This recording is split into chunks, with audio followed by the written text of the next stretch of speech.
National crime report ప్రకారం కూడా చూసుకుంటే మీకు ఓన్లీ 2022లోనే 25,000 నేరాలు జరిగినాయి. 25,503. ఇది కూడా రాజ్యసభలోని పార్లమెంట్ సాక్షిగా రాజ్యసభలో వీళ్ళ సభ్యులు అడిగిన క్వశ్చన్ కి సమాధానంగా ఇచ్చిన లెక్కలు ఇవన్నీ కూడా. నేను ఇందాకే చెప్పాను, దగ్గర జగన్మోహన్ రెడ్డి అధికారంలోకి వచ్చిన దగ్గర నుంచి మహిళల మీద 148,578 నేరాలు నమోదైంది. ఇవి రికార్డ్ కాని ఎన్నున్నాయో అదొకటి ఆలోచించండి. దీంట్లోని ఈ మహిళల మీద జరుగుతున్న నేరాలు నమోదైన కేసుల్లో దేశంలోనే నెంబర్ 3 పొజిషన్ లో ఉంది. నేను ఇదే మాట నెంబర్ 3 పొజిషన్ లో అన్నాను అనుకోండి, వస్తారండి మేధావులందరూ మేము 1-2 పొజిషన్ లో లేం కదా అని మాట్లాడతారు.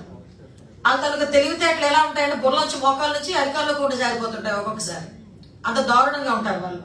At the same time YCP పాలనలో మహిళలు చిన్నారులు అదృశ్యమయ్యారని 30,196 మంది మహిళలు చిన్నారులు అదృశ్యమయ్యారని మాతో పాటు పవన్ కళ్యాణ్ గారు కూడా చెప్తే పవన్ కళ్యాణ్ గారి మీద కేసులు పెట్టారు.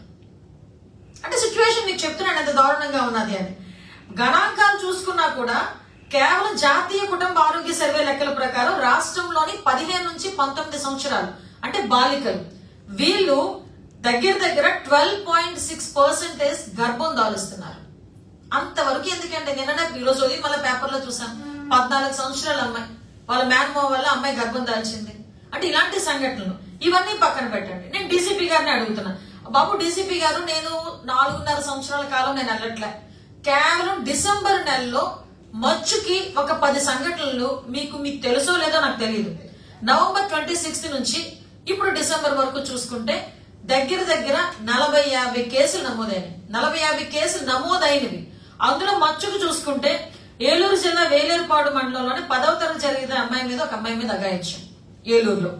నవంబర్ 30 చూసుకుంటే సింగరాయకోణలోని బంగినపల్లిలోని ఆటో డ్రైవర్ ప్రతాప్ అనే వ్యక్తి ఒక బాలిక మీద అత్యాచారం. డిసెంబర్ 4 చూసుకుంటే నంద్యాల బనగాల్పల్లిలోని నందకృష్ణ అని మీ వాలంటీర్ 5,000 చేతగాడు ఉన్నాడు కదా, 5,000 చేతగాడు జీతం సరిపోవట్లేదని ఒక వివాహితను ఎత్తురాల బంగారంతో పాటు తీసుకెళ్లిపోయాడు. ఇలాంటి కేసులు ఎన్నున్నాయి ఒకసారి ఆలోచించండి. కర్లపాలెంలోని వైసీపీకి చెందిన లకర్రావు అనే వ్యక్తి అత్యాచార ఘటన. డిసెంబర్ 13 8వ తరగతి చదువుతున్న అమ్మాయిని ప్రేరేపించకపోతే చంపేస్తానని అఖిలని కుర్రడు బెదిరించడం, అది కూడా ఏలూరు జిల్లాలో. డిసెంబర్ 27 మన హుకుంపేటలో డుమ్రిగూడలో ఒక రేప్. డిసెంబర్ 26 ఈస్ట్ గోదావరిలో రంగంపేటలోని వైసీపీకి చెందిన ఒక వ్యక్తి వైసీపీకి ఓటేయలేదని చెప్పి ఒక వృద్ధురాలి మీద అఘాయిత్యం. డిసెంబర్ 28 ప్రకాశం డిస్ట్రిక్ట్ లో మార్కాపురంలోని రైల్వే స్టేషన్ పరిధిలో ఒక ముసలామె మీద సామూహిక అత్యాచారం. డిసెంబర్ 16 నంద్యాల జిల్లా నందికొట్కూరులో హౌసింగ్ బోర్డు లోని రుక్సానా అనే అమ్మాయి మీద మహిళ మీద కత్తితో దాడి. అంటే నేను జస్ట్ మీకు ఎగ్జాంపుల్స్ చెప్తున్న ఇష్యూస్ ఇవన్నీ కూడా రికార్డెడ్. ఇన్ని సంఘటనలు జరుగుతుంటే క్రైమ్ రిపోర్ట్ ఏమో ఆడపిల్లల మీద జరుగుతున్న అఘాయిత్యాలు విపరీతంగా పెరిగిపోతున్నాయి, డ్రగ్స్ గంజాయి వాడకాలు విపరీతంగా పెరిగిపోతున్నాయి అని ఒక పక్క ఊదలు కొడతా ఉంటే డీసీపీ గారు బయటకు వచ్చి నేరాలు తగ్గిపోయినాయి, రాష్ట్రం అంతా చాలా ప్రశాంతంగా ఉంది, అందరూ కూడా గుండెల మీద చేసుకుని ప్రశాంతంగా పడుకుంటారని ఎలా చెప్పగలుగుతున్నాడు ఆయన? మరి మహిళల మీద జరుగుతున్న అఘాయిత్యాలు కనిపించట్లేదా? దళిత బాలికల మీద జరుగుతున్న అఘాయిత్యాలు కనిపించట్లేదా ఆయనకి? అంటే ఇక్కడ నేను చెప్పాల్సింది ఏంటంటే ఆఖరికి మీరు సిగ్గుపడాల్సిన విషయం, డీసీపీ గారు దయచేసి క్షమించండి నేను ఈ మాట మాట్లాడుతానని, మీరు కూడా సిగ్గుపడాల్సిన విషయం, పోలీస్ డిపార్ట్మెంట్ కూడా సిగ్గుపడాల్సిన విషయం. దిశ పోలీస్ స్టేషన్ ని మీరు ఏర్పాటు చేశారు రాజమండ్రిలో.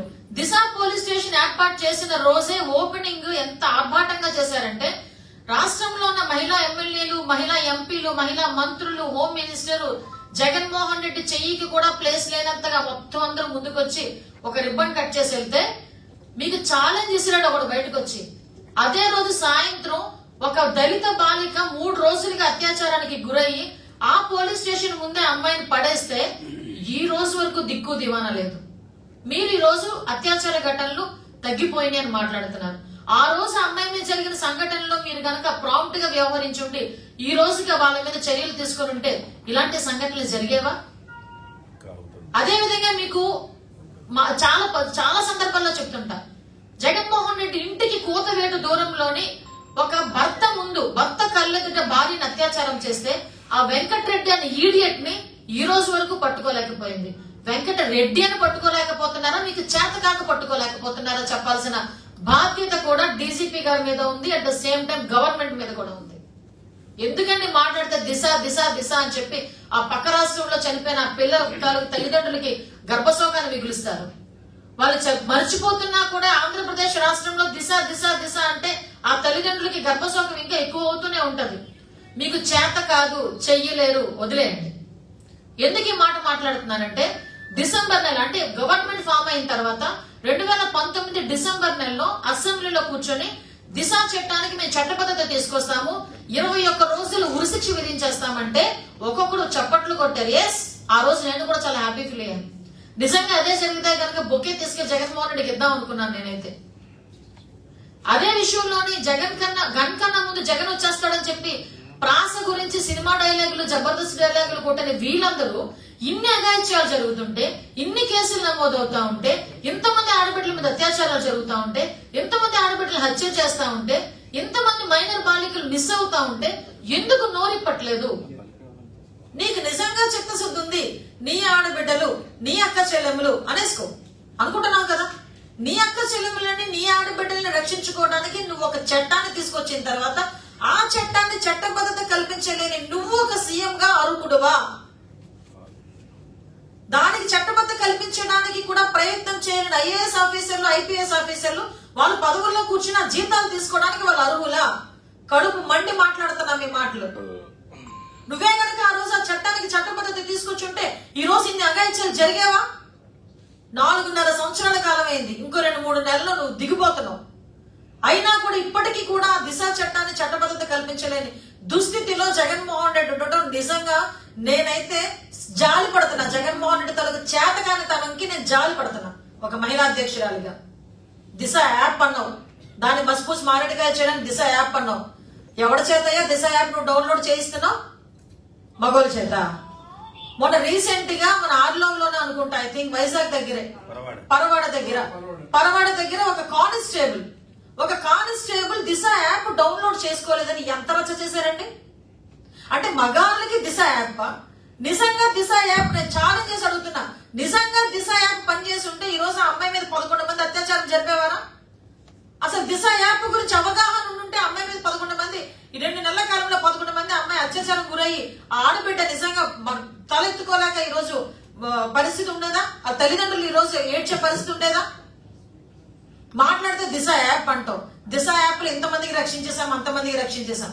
అరే విషయం చూడండి ఒకసారి, ఎన్ని కేసులు నమోదు అవుతున్నాయో. నా ఉద్దేశంలో అంటే కేసులు నమోదు అవ్వట్లేదంటే ఒకటి ఉంది ఈ విషయం. పోలీస్ డిపార్ట్మెంట్ వాళ్ళు కూడా దయచేసి క్షమించండి ఈ మాట నేను మాట్లాడుతున్నందుకు.